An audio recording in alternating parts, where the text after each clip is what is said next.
Hello students, कल हमने BSc third year में पेपर थर्ड के अंतर्गत यूनिट फर्स्ट का जो टॉपिक स्टार्ट किया था पॉपुलेशन, जिसमें हमने कल आप लोगों को इसका इंट्रोडक्शन बताया था। इंट्रोडक्शन के बाद हमने इसके डेमोग्राफी के जो प्रिंसिपल्स थे उसको डिस्कस किया था। उसके बाद हमने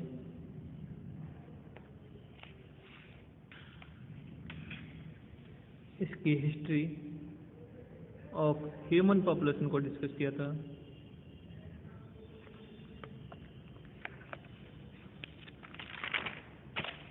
इसके बाद हमने माल्थस व्यू ऑन पॉपुलेशन पर माल्थस के क्या व्यू थे उसको डिस्कस किया था। आज हम इसके आगे का पार्ट डिस्कस करने जा रहे हैं। तो शुरू करते हैं।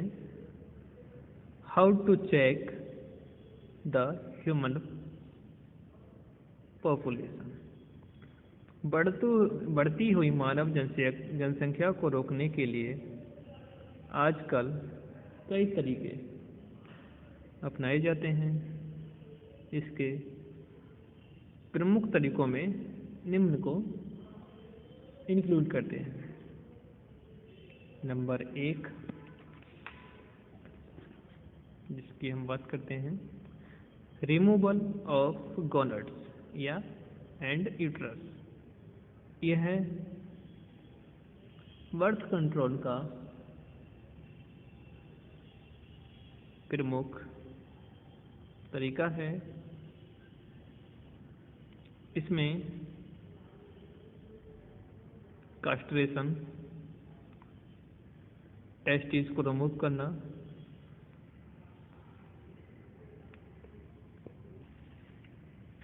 हिस्टेरेक्टोमी, रिमूवल ऑफ यूट्रस, इसमें यूट्रस को निकालना, तथा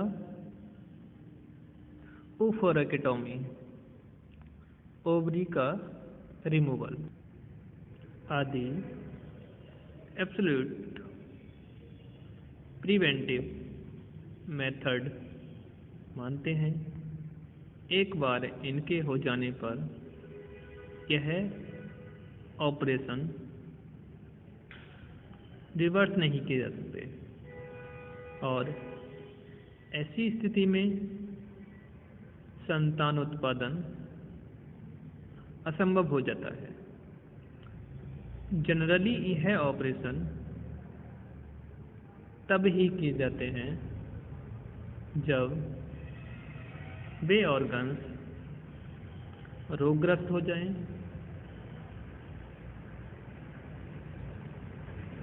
या यौवनावस्था से पहले अगर उनको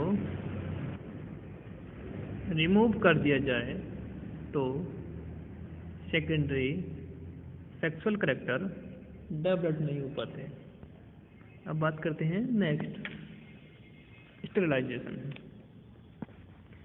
मेल्स में स्टेरिलाइजेशन को वेस्कुटोमी भी कहते हैं।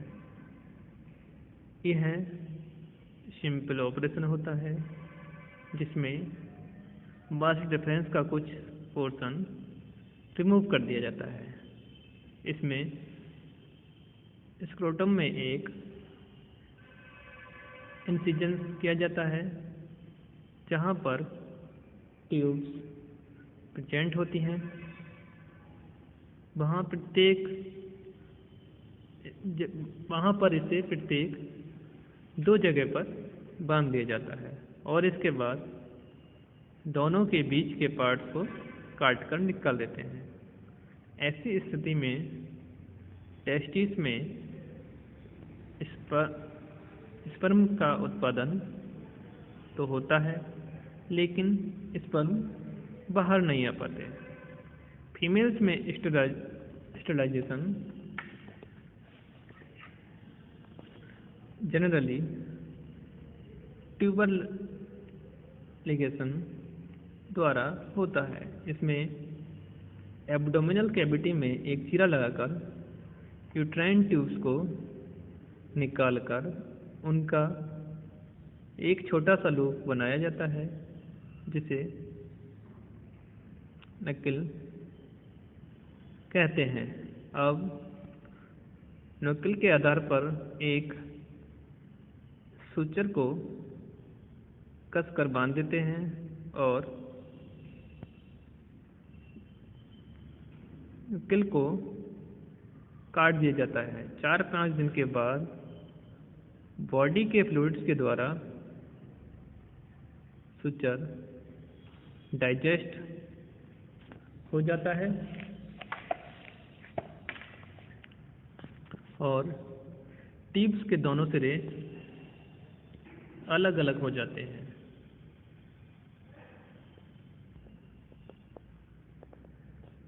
ऐसा करने से ओवम यूट्रस तक नहीं पहुंचता और न ही ओवम स्पर्म तक पहुंच पाते हैं। वास्तव में स्टरलाइजेशन का सेक्सुअल एंजॉयमेंट पर कोई प्रभाव नहीं पड़ता। फीमेल्स में स्टरलाइजेशन का एक और तरीका होता है जिसे इसमें जब किसी स्त्री को जनरल एनेस्थीसिया देकर या फिर उसके एब्डोमेन में एक हार्मलेस गैस इंट्रोड्यूस करके गैस बबल्स बनाया जाता है, तब इस बबल्स के बनने से एब्डोमिनल कैविटी फूल जाती है और इंटेस्टाइन पेल्विक रीजन से अलग हो जाती है, जिससे यूट्राइन ट्यूब को निकालना आसान हो जाता है। ट्यूब को किसी भी इंस्ट्रूमेंट के द्वारा बंद भी किया जा सकता है।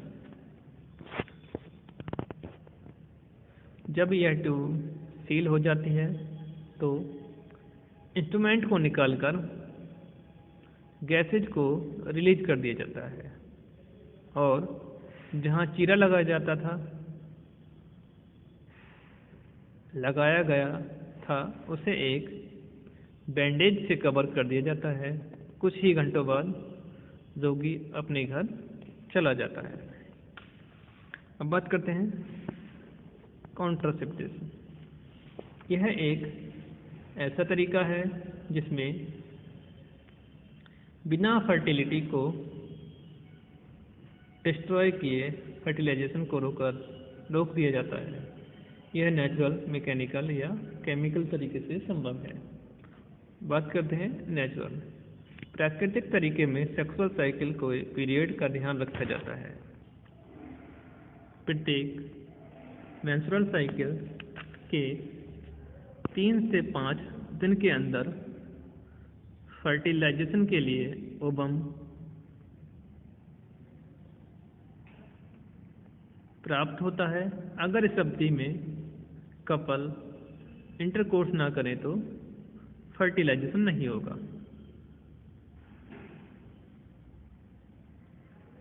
अब बात करते हैं मैकेनिकल। कॉन्ट्रासेप्शन की मैकेनिकल मेथड में मेल्स कॉन्डोम का यूज करते हैं और फीमेल्स में डायफ्राम का उपयोग किया जाता है। इनमें से कॉन्डोम एक नॉन पोरस इलास्टिक मटेरियल का बना हुआ एक ऐसा स्ट्रक्चर होता है जिसे पेनिस पर लगाकर स्पर्म को फीमेल की रिप्रोडक्टिव ट्रैक्ट में जाने से रोका जाता है। डायाफ्राम एक ऐसे डोम शेप्ड स्ट्रक्चर होता है जिसे सर्विक्स पर फिट कर दिया जाता है। इसमें एक स्पर्म किलिंग केमिकल का उपयोग भी होता है।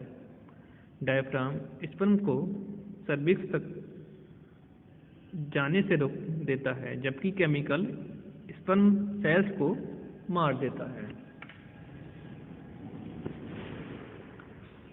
कॉन्ट्रासेप्शन की और mechanical method IOD intra uterine device होती है। यह डिवाइस एक छोटी सी ऑब्जेक्ट है जो प्लास्टिक, कॉपर या स्टील की बनी होती है और इसका शेप एवं लूप के समान या कॉइल या टी शेप्ड या 7 शेप होता है। इसे यूट्रस की कैविटी में लगा दिया जाता है। आज तक यह क्लियर नहीं है कि आईयूडी कैसे कार्य करती है। आईयूडी के यूज से कुछ कॉन्ट्रासेप्टिव एजेंट माइन्यूट अमाउंट में रिलीज किए जाते हैं। केमिकल मेथड, जो कि आजकल काफ़ी प्रचलित है। इस मेथड में कुछ क्रीम्स, जेली, फॉर्म्स आदि का उपयोग किया जाता है। इनके उपयोग से वेजाइना एंड सर्विक्स स्पर्म के जीवित रहने के लिए अनफेवरेबल हो जाता है। केमिकल मेथड में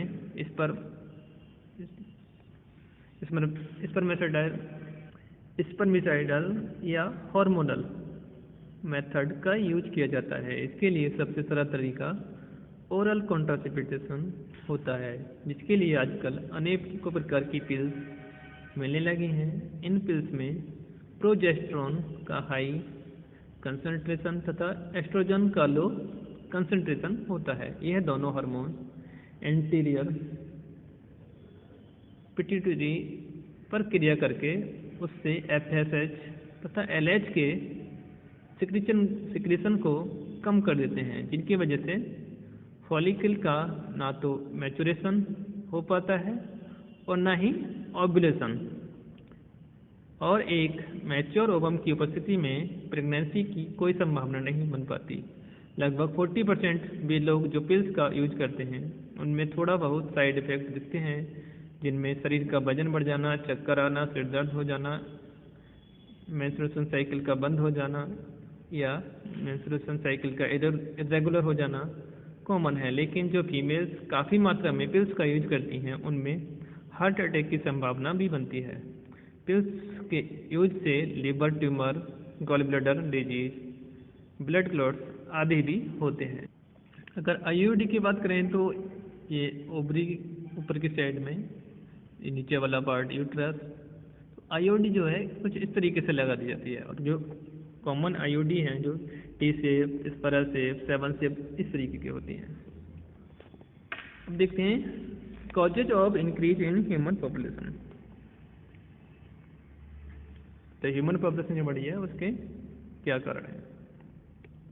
माल्थस के अनुसार अगर किसी रुकावट के पॉपुलेशन की वृद्धि ज्योमेट्रिक रोटेशन देशों में हो जाए और फूड सप्लाई अर्थमेटिक देशों में बढ़े, तो यह निश्चित है कि एक सीमा के बाद भोजन की कमी पड़ने लगेगी और बहुत से इंडिविजुअल या तो कुपोषण के कारण या भूख के कारण मरने लगेंगे। ह्यूमन पॉपुलेशन के बढ़ने के निम्न कारण मुख्य हैं। Increase in food production due to advance in science and technology. Second, infrequent death. फिर भी कई राष्ट्रों में लगातार कुपोषण एवं भूख के कारण नियमित रूप से लोगों की डेथ होती जाती है। इससे यह क्लियर हो जाता है कि मरने वालों की संख्या अगर कम रहेगी तो ह्यूमन पॉपुलेशन बढ़ जाएगी। अब बात करते हैं कॉन्सिक्वेंस ऑफ पॉपुलेशन या एक्सक्लूशन। जनसंख्या का बढ़ना आज पूरे विश्व की एक समस्या है। लगातार पॉपुलेशन की ग्रोथ होने पर गरीबी, स्वास्थ्य का बिगड़ना आदि संभव है। इसके निम्न कारण हैं। अगर जनसंख्या बढ़ेगी तो एयर, वाटर तथा लैंड का पॉल्यूशन बढ़ेगा, संक्रमण रोगों का बढ़ना, पीने के पानी की कमी, प्राकृतिक संसाधनों की कमी, shortage of clothing and shelters, food crisis leading to hunger and poor health, unemployment, short of raw materials, houses, lack of education. तो आज हमने पॉपुलेशन को रोकने के क्या उपाय हैं तथा इसका